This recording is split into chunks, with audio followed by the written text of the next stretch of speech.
The mullah Nasrudin came across a young man who was sitting by the side of the road, dolefully picking up handfuls of sand and letting it run through his fingers onto the road again.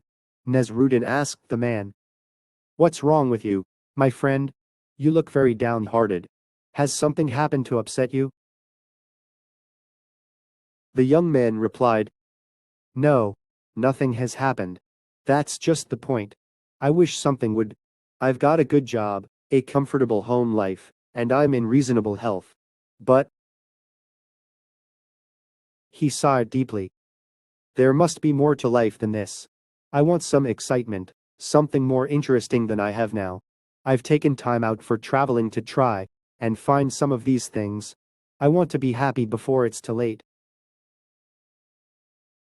Then, Nasrudin bent down without a word of warning and picked up the traveler's rucksack and, flinging it over his back, ran off down the road with it as fast as he could.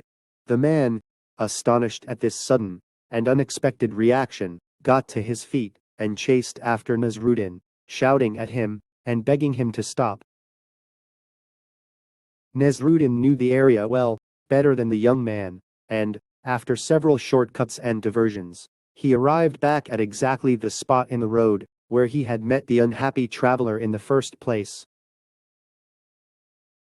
He carefully put the bag down, unopened, by the side of the road, and waited in hiding behind a tree for his pursuer to catch him up.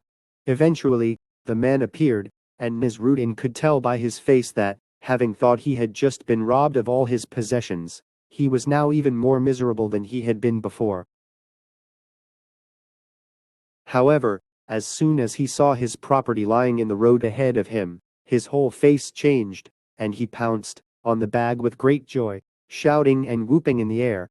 Nasrudin smiled to himself as he observed the scene from his hiding place, and said quietly, "I'm so pleased to have helped make someone happy today." This story is quoted from Margaret Parkin's book, Tales for Change, using storytelling to develop people and organizations.